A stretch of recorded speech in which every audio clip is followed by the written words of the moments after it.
बिहार के मुजफ्फरपुर से सबसे बड़ी खबर सामने निकल कर आ रही, जहां कुख्यात अपराधियों और पुलिस के बीच मुठभेड़ हो गया, जहां कई राउंड दोनों तरफ से चली गोली। वहीं जवाबी कार्रवाई में पुलिस ने 3 को किया इनकाउंटर में तीनों घायल, जिसमें से एक अपराधी को 2 गोली तो 2 अपराधी को 1-1 गोली लगा है। तीनों का इलाज चल रहा है। बता दें कि मामला मुजफ्फरपुर जिले के सिवाईपट्टी थाना क्षेत्र का है, जहां सिवाईपट्टी थाना क्षेत्र में पुलिस को एक गुप्त सूचना मिली कि कुछ अपराधी बोलेरो वाहन से जा रहा है। इसी सूचना पर पुलिस ने टीम गठित कर पीछा किया, तो वहीं पुलिस को देख वाहन तेजी से भागने के दौरान अपराधियों ने पुलिस पर गोली चलाना शुरू कर दिया।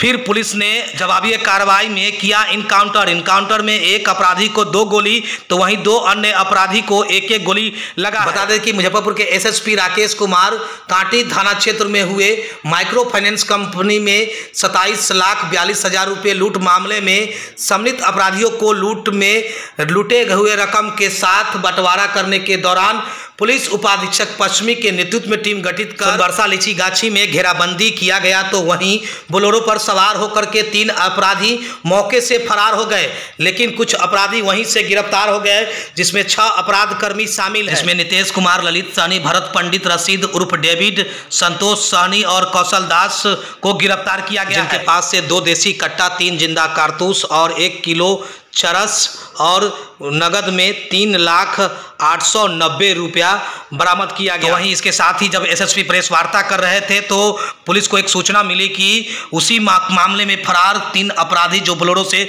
फरार हो गए हैं वो सिवाईपट्टी थाना क्षेत्र में है। पुलिस ने टीम गठित कर तीनों को पीछा किया तो पुलिस पर फायरिंग करने लगे। इसी दौरान पुलिस ने जवाबी कार्रवाई में 3 को इनकाउंटर कर दिया, जिसमें से तीनों घायल है, जिसका एसकेएमसीएच अस्पताल में इलाज चल रहा है, जिसमें से एक को 2 गोली तो वहीं 2 को 1-1 गोली लगी है। बता दें कि इसके पास से फिर बरामद किया गया सामान में 1 कार्बाइन, 2 ऑटोमेटिक पिस्टल, 20 राउंड जिंदा कारतूस, 9 राउंड खोखा एवं लूट के 9,31,000 रुपये बरामद किया गया। तीनों जख्मी अपराधी को इलाज के लिए एसकेएमसीएच में भर्ती कराया गया है, जो अभी खतरे से बाहर है। मामले की जानकारी देते हुए एसएसपी राकेश कुमार ने कहा कि मुजफ्फरपुर जिले समेत आसपास के जिलों में भी कई बड़ी अपराध की घटना एवं लूटपाट की घटना को अंजाम दे चुका है। दिल्ली में भी एक मॉल को इसमें से एक अपराधी लूटने में शामिल रहे हैं। इसके साथ ही बता दें कि पूर्व विधायक एवं स्वर्गीय मुसाफिर पासवान के कर्मियों से किए गए लूटपाट में भी एक अपराधी का गिरोह शामिल था, ऐसे में नामजद है उस मामले में। इसके साथ ही आपको बता दें गोली लगने से जख्मी 3 अपराधी में से रशीद उर्फ डेविड जो हथौड़ी थाना क्षेत्र का निवासी है, तो वहीं संतोष सहनी जो औराई थाना क्षेत्र का निवासी है, तो वहीं कौशल दास औराई थाना क्षेत्र का निवासी है। यानी कि तीनों कुख्यात अपराधी मुजफ्फरपुर जिले के ही निवासी है, जिन्हें गोली पुलिस के इनकाउंटर में लगी है। मामले की जानकारी देते हुए एसएसपी राकेश कुमार क्या कुछ कहे, जरा सुनिए आगे इस वीडियो में। कांड दर्ज किया गया था कांटी थाना में और एक एसआईटी भी गठित की गई थी, चूँकि लूट की राशि काफ़ी बड़ी थी। पश्चिमी डीएसपी श्री अभिषेक आनंद के नेतृत्व में एसआईटी गठित की गई थी, जिसमें कांटी के थानाध्यक्ष थे, पानापुर के भी, मोतीपुर के भी थानाध्यक्ष थे और जो डीआईओ के प्रभारी हैं वो भी थे और जो अन्य पदाधिकारी हैं कांटी के वो भी शामिल थे। ये एसआईटी इस केस को इन्वेस्टिगेट कर रही थी और इसको कल 13 तारीख को शाम को एक सूचना प्राप्त हुई कि 6 अज्ञात अपराधकर्मी हैं जो इस घटना में शामिल भी हैं, एक जगह इकट्ठे हैं। लीची बागान था, कांटी थाना के अंतर्गत ही, उसमें छापेमारी की गई, घेराबंदी करके इनकी गिरफ्तारी का प्रयास किया गया। उस क्रम में 3 लोग गिरफ्तार किए गए। उन लोगों के पास से लगभग 3 लाख रुपए और 2 देसी कट्टा और जिंदा कारतूस बरामद किया गया और जो शेष 3 लोग थे वो वहाँ से बोलेरो में भागने से सफल हुए। उन 3 लोगों की गिरफ्तारी के लिए भी टीम लगातार पूरी रात रेड कर रही थी। आज दिन में 14 तारीख को लगभग 12:30 बजे सिवाईपट्टी थाना अंतर्गत पूर्वी डीएसपी श्री मनोज पांडे हैं, उनको जानकारी प्राप्त हुई कि वहाँ पे वो अपराधकर्मी हैं। उनकी घेराबंदी की गई, जिसमें कांटी के थानाध्यक्ष भी थे, पूर्वी डीएसपी स्वयं थे और सिवाईपट्टी के थानाध्यक्ष थे और जो एसआईटी के अन्य लोग हैं वो भी थे।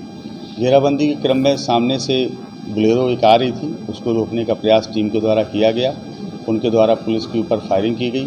पुलिस ने उनको चेतावनी दी और रोकने के लिए कहा, लेकिन अपराधकर्मी गाड़ी से उतर के भागने लगे और भागने के क्रम में भी लगातार पुलिस के ऊपर फायरिंग कर रहे थे अपराध कर्मियों के द्वारा 10 राउंड फायरिंग की गई। पुलिस के द्वारा भी आत्मरक्षा फायरिंग की गई है लगभग 7 राउंड, जिसमें जो 3 अपराध कर्मी थे उनको गोलियां लगी हैं। एक अपराध कर्मी डेविड हैं, जिनका डेविड उर्फ राशिद नाम है, उनको 2 गोलियां लगी हैं। बाकी के जो 2 अन्य अपराध कर्मी हैं, जिसमें एक संतोष है और एक कौशल है, दोनों को 1-1 गोली लगी है।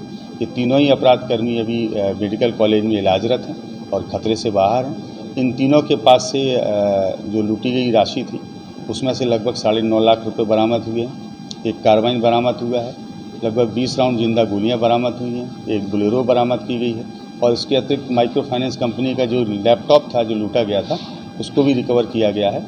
तो इस प्रकार से इस पूरे घटनाक्रम में कुल 6 लोगों की गिरफ्तारी हुई है। 2 लोग अभी और वांटेड हैं, जिनकी गिरफ्तारी के लिए हम लोग लगातार प्रयासरत हैं और इसके अतिरिक्त कुल 12,31,000 रुपये अभी तक बरामद किए गए हैं। एक कार्बाइन बरामद की गई है, 2 पिस्टल बरामद किए गए हैं, 2 देसी कट्टे बरामद किए गए हैं, बोलेरो बरामद की गई है और जो लैपटॉप की लूट की गई थी वो भी बरामद किया गया। किस तरह से खतरनाक अपराधी थे? इनका काफ़ी लंबा आपराधिक इतिहास रहा है।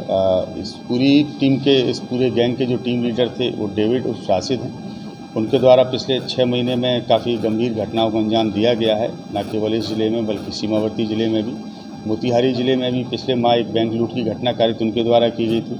इसके पहले अय्यापुर थाने में फ्लिपकार्ट लूट की एक घटना का अंजाम उनके द्वारा दिया गया था। एक गल्ला व्यवसायी थे, उनकी घटना में भी उनकी संलिप्तता रही थी। इसके अतिरिक्त पिछले कई वर्षों में भी उनका एक लंबा आपराधिक इतिहास रहा है। वो कई बार हत्या और लूट और डकैती के कांडों में जेल जा चुके हैं। उनका पूरा आपराधिक इतिहास हम लोग संकलित कर रहे हैं, जो शीघ्र ही आप लोगों को दिया जाएगा।